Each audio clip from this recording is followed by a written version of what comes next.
We're elated. We're praising God that he's coming back. We're just ecstatic. A father's relief as an Anchorage firefighter speaks for the first time since his June accident. And it's a proposed fix to budget shortfalls where you can weigh in on 2 Valley tax initiatives. Plus, out of the studio and onto a zip line. Come along as we get outside in Alaska all this week. You're watching KTUU, Channel 2, Anchorage, Alaska's news source. And now, the state's #1 evening news team. This is the Channel 2 News Late Edition.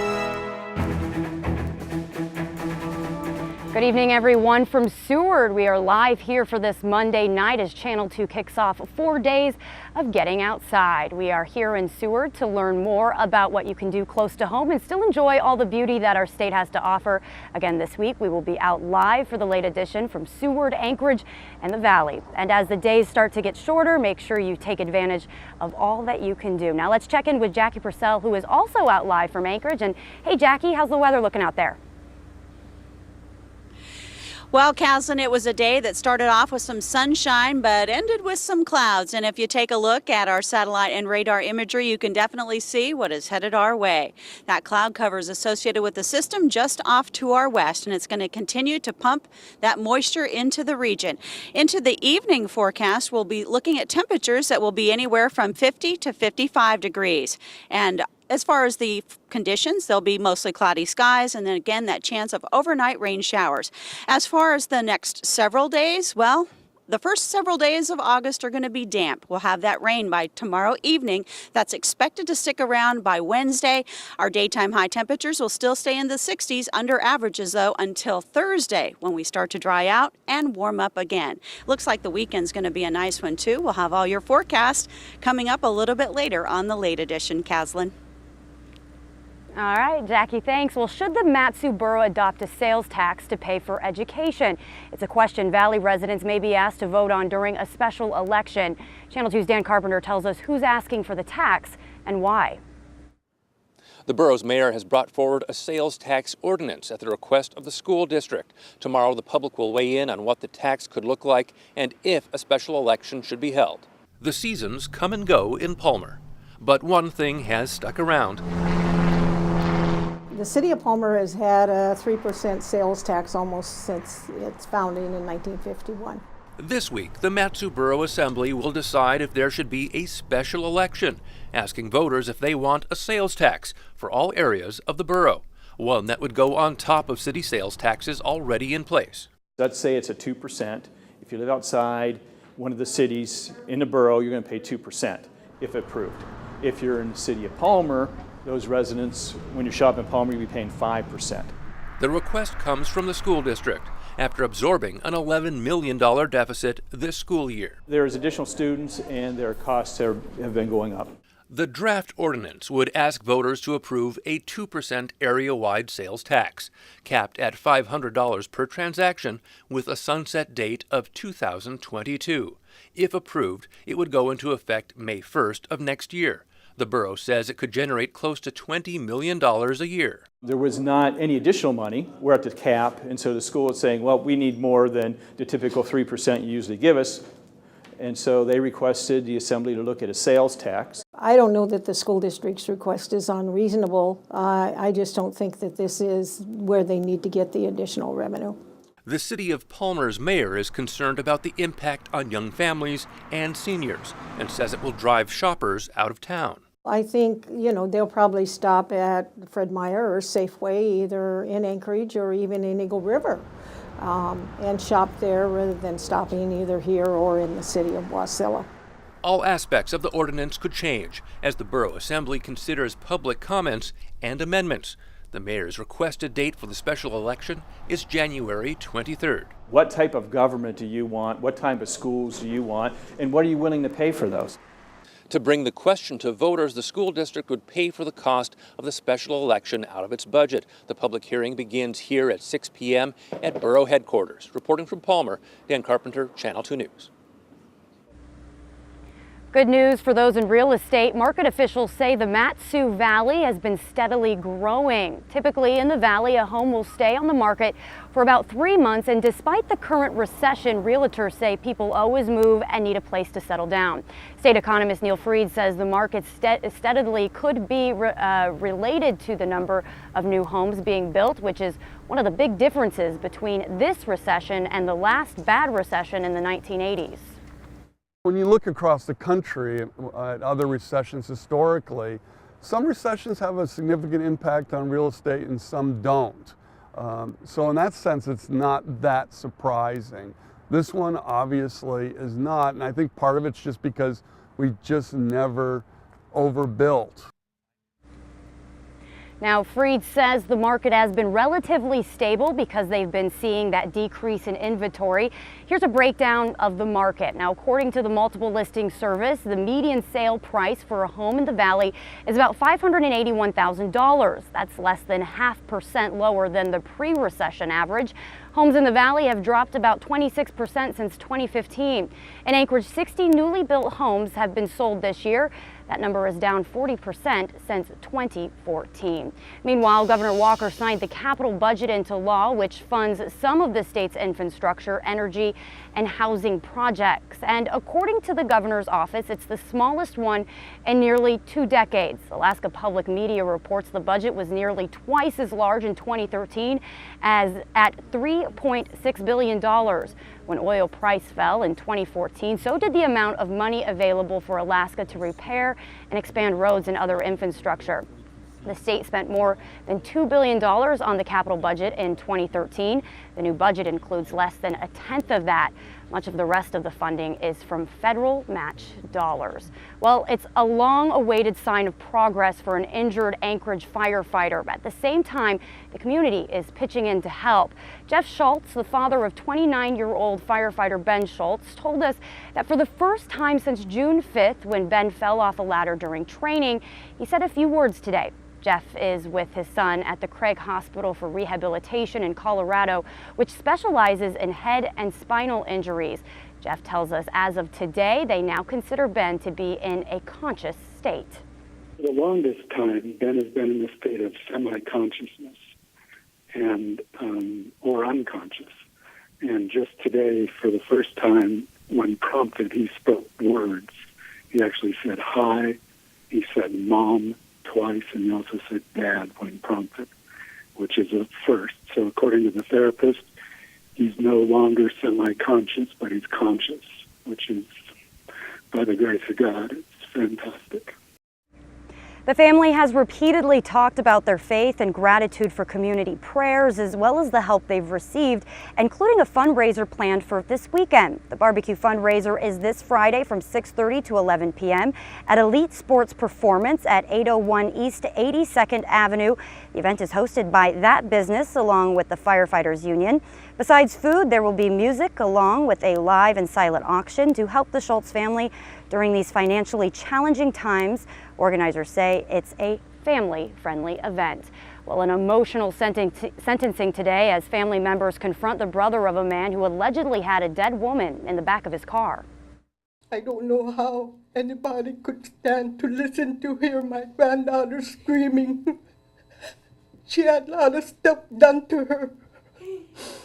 Oh my God, how could anybody stand listening to that? Connor Stefano pleaded guilty to hindering prosecution and tampering with evidence. The charges are all related to the case of 30-year-old Benjamin Wilkins. He's accused of the murder, kidnapping, and sexual assault of Jacqueline Goodwin. Goodwin's body was found after Wilkins crashed into a light pole. Connor Stefano received a suspended sentence, so he won't serve any jail time, plus 4 months probation and a $500 fine. He's going to get to go home and be happy, live his life, and Jackie's not. It's not right. In hindsight, I should have called the police, but I was trying to help my brother and I was too scared to talk to the police. And the good news is I don't have to be afraid of my brother anymore or anyone. I get to be my own man. Earlier in the sentencing, Stefano admitted to smoking cannabis, and his lawyer said that if he had better judgment, he would have acted differently. Stefano's lawyer said there was no evidence suggesting Stefano knew what was happening at the time. A Fairbanks man charged with killing a woman in North Pole was in court today for opening statements and testimony. Zachary Hunt is charged with killing Janessa French Kempsky in October of 2014, the day she disappeared. Kempsky's remains were found 12 days later, and her cause of death has not been revealed. According to the indictment, Hunt is also charged with evidence tampering after he destroyed evidence in an attempt to hinder investigation. A victim of a hatchet attack died today after police responded to a report of an assault at a Fairbanks club. Police say Mark Allen Mitchell was flown to Anchorage for treatment, but later died as a result of injuries he suffered in the attack. According to FPD, surveillance footage showed Brett Matthew Gilbert, without warning or apparent provocation, struck the victim on the left side of the neck. Police then say Gilbert continued to strike the victim multiple times, and it wasn't until a bystander grabbed him from behind that the attack stopped. Fairbanks police say Gilbert fled the scene but was arrested and charged with attempted murder. Those charges were later amended to murder in the first degree.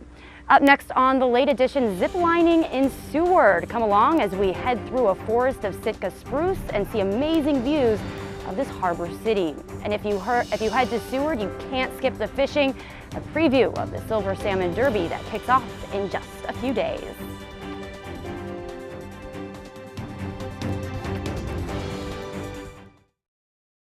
You're watching Channel 2 News with Caslin Hatch. This is the Channel 2 News Late Edition. We wanted to take you out of the studio this week and show off some fun things you can do this time of year because, let's be honest, summers in Alaska are amazing. I mean, just look at this view behind me. Our first stop here in Seward, and an activity that some don't even know is offered in this harbor town. Welcome! You made it! There's a place in Seward. Yes, gorgeous. Hidden off the highway. Woo-hoo! Where people go to play in the trees. It's just like you're fine. Hands away you go! Mallory Martin is our zipline tour guide at Stony Creek Canopy. It's pretty obvious why she does this. It opens up, so you see the mountains, the glaciers, everything. You hear babbling brooks. It's almost kind of ridiculous how cool this is. You get a little bit of everything. And that's why we're here. On our tour is Brent and Maggie from Minnesota. We first get harnessed in and take a crash course in ziplining. From about 10 feet off the ground, you got it, to as high as 90. We're ready to take to the skies. I don't know if I'm scared yet. You're not. I don't know. You're excited. You're never scared, you're excited. Turns out this is one of the best rides ever. At 35 miles per hour.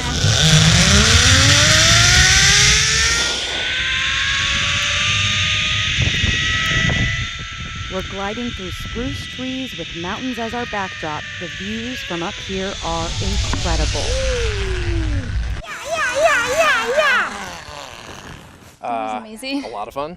Yeah, it was great. It was a little scary. I was afraid to do it at first. I actually didn't even maybe want to do it, and then I'm really glad we did. From ziplining to rappelling. You're gonna bend your knees into that harness. You're gonna lift that foot and kick it over there. Just like that girl! All right, let go of those feet.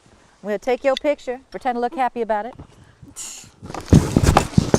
To a stroll on suspended bridges.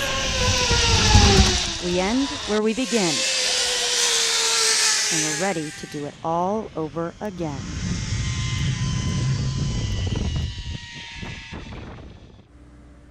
It was a very hard day at work today. Well, Stony Creek Canopy Zip Lining has 8 zips, 2 rappels, and 3 suspension bridges, and it's open until at least the end of September, so plenty of time to get out there and out here this summer and experience it for yourself. And of course, you can't go to Seward without spending some time out on the water, and there's still time to catch in on some fish this year.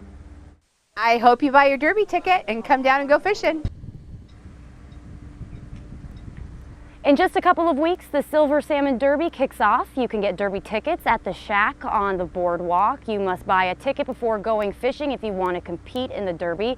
The money goes towards helping the Seward Chamber of Commerce stay open year-round, scholarships, and fish restoration programs. We also hear a lot of Alaskans win the big prize. Organizers say a woman hauled in the largest fish ever, and this year the Silver Run is one that shouldn't be missed. It is good right now. It's really, really good. So we're hoping that there'll be plenty of fish next month, and it looks like there probably will be. There will be a kickoff barbecue on August 11th from 5:30 to 8 o'clock. The Derby starts on the 12th. Prizes include $50,000 cash for catching a tagged fish and money for first, second, and third place. Tickets are $50 for the Derby or $10 a day. It ends August 20th at noon. And it's kind of a gray and chilly summer night here in Seward. After the break, Jackie joins us live from Anchorage with the weather for the week ahead.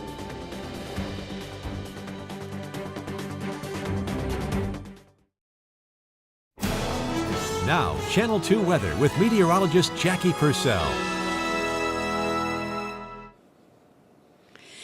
Good evening, everyone. We're coming to you live tonight from the Captain James Cook Statue Overlook. You can see behind me the beautiful evening in progress. We still have some cloudy skies. The Alaska Railroad's out and delivering some passengers to the depot.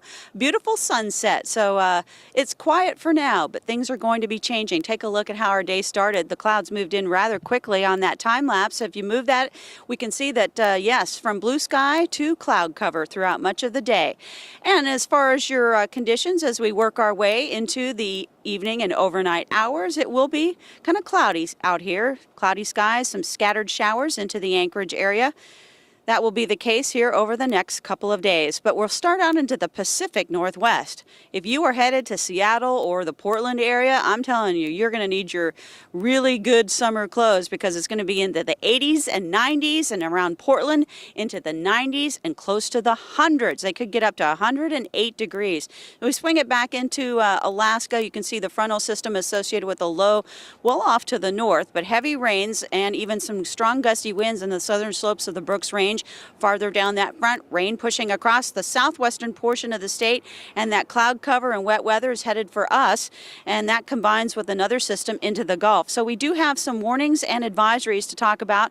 It's really that wind that you're going to see into the Brooks Range out of the south, some 40 miles per hour, and then that heavy rain that could fall into the Kotzebue, Baldwin Peninsula area through Wednesday, 1 to 3 inches. Now for a look at conditions into South Central, we can see the rain. It's just to our west. It's going to be heading our way, and it looks like the southern end of the Kenai Peninsula will get that first. Here's a look at your forecast. Moving that low pressure system north, another one right behind it, that another system in the Gulf also continuing northward. Between the two, that's why we say Tuesday night to Wednesday rain. But that next system, it looks like high pressure will ridge into the eastern Gulf of Alaska, and we actually could see some sunshine. It's a nice mild night as we speak, and we're going to continue to see temperatures under averages. Forecast is calling for mostly cloudy skies, some scattered showers, and temperatures that during the day will still reach the 60s. It'll be overnight lows into the 50s for most locations, but we'll all be seeing advancing clouds, and even around Talkeetna, rain by afternoon and into the evening. For the Matanuska, Susitna Valley locations, we are also anticipating mostly cloudy skies and some scattered showers, and even those scattered showers could start here tonight. It's a slight chance, but there's another chance into tomorrow, but it's pretty much definite that it'll happen into the Tuesday evening time frame. Here's a look at your 7-day forecast. So went from sunshine to clouds. Now we're going to see clouds and rain on Tuesday into Wednesday, but not Thursday. Thursday begins a drying trend, and with that ridge of high pressure pushing in, I think the conditions and the temperatures on Friday as well as Saturday are going to be very nice. So it should be another summer cycle with clouds and showers and rain, and then we clear out quite nicely and see the sunshine come back again. But the first couple of days of August will start out on the damp side. So I guess we look forward to Friday and Saturday, don't we? Of course, it's going to be a nice one. Then I'll send it back to you. Yeah. All right, Jackie, thanks. And after the break, the holiday race that started as a bet to find just how much of an influence Mount Marathon has when we come back.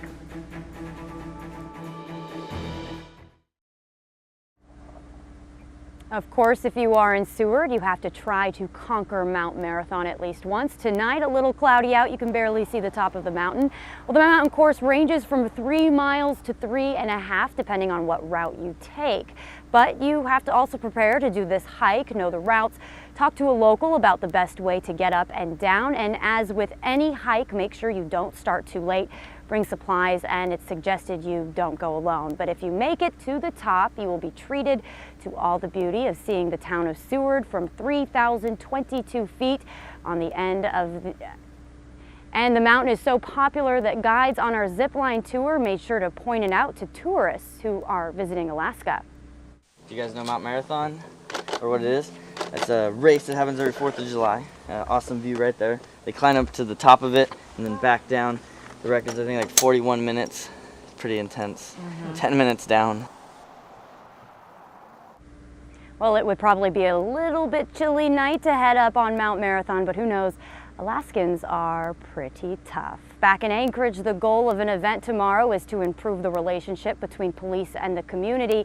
It's called National Night Out. The event runs tomorrow from 5 to 9 p.m. at the Mountain View Boys and Girls Club. Anchorage police and community partners will be there with various booths, information, and games. A couple highlights will be a K-9 officer, a rollover simulator, as well as a SWAT vehicle and patrol cars. Everyone is invited. National Night Out is held on the first Tuesday in August. The national law that governs marine fisheries management is up for reauthorization, and hearings begin tomorrow in Washington, D.C. The Magnuson-Stevens Act was first passed in 1976 and extended U.S. jurisdiction over fisheries to 200 nautical miles. Some of the key goals of the act were to prevent overfishing, rebuild overfished areas, and increase long-term economic benefits. The second hearing on the topic will take place in Soldotna on August 23rd. It's almost football season, and Kari Bustamante is getting us ready. We check in with the defending champs. East football is just 2 weeks away from kickoff. I've got sports for you coming up next.